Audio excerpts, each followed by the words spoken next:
ঢাকা টাঙ্গাইল মহাসড়কে চলন্ত বাসে ডাকাতি ও শ্লীলতাহানির ঘটনায় গ্রেপ্তারকৃত আসামি শহীদুল ইসলামকে 5 দিনের রিমান্ড মঞ্জুর করেছে আদালত।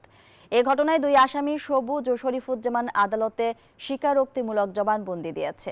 এদিকে দায়িত্বে অবহেলার অভিযোগে মির্জাপুর থানার সহকারী উপপরিদর্শক মোহাম্মদ আতিকুজ্জামানকে সাময়িক বরখাস্ত করা হয়েছে। বিস্তারিত ডেস্ক রিপোর্ট।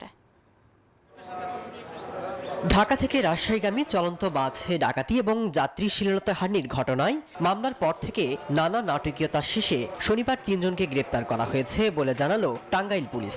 তাদের দাবি, গ্রেপ্তার ব্যক্তিরা অভিযোগ স্বীকার করেছেন।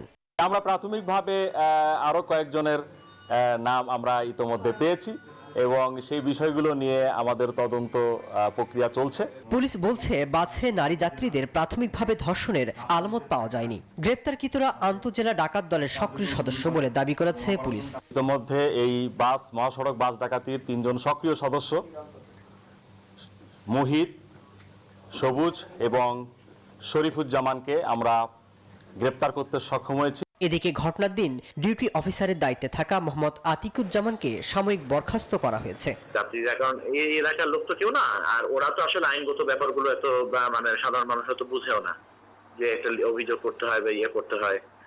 এই কারণে যেটা হয়ে গেছে যে ওরা থানায় ইনফর্ম করে চলে গেছে যে আমরা যাই, আমাদের কয়েকজন আহত আছে, বাড়ি এখানে না, আপনারা ব্যবস্থা নিন। 17 ফেব্রুয়ারি রাতে ঢাকা থেকে রাজশাহীর উদ্দেশ্যে ছেড়ে আসা রয়্যালস পরিবহনের একটি বাসে ডাকাতির ঘটনা ঘটে। এ ধরনের ঘটনা মহাসড়কগুলোতে চলাচলকারী যাত্রীদের মধ্যে সৃষ্টি করেছে আতঙ্ক। যাত্রীদের নিরাপত্তা নিশ্চিত করতে আরও কঠোর পদক্ষেপ নেওয়ার দাবি উঠেছে। Desk report, news 24।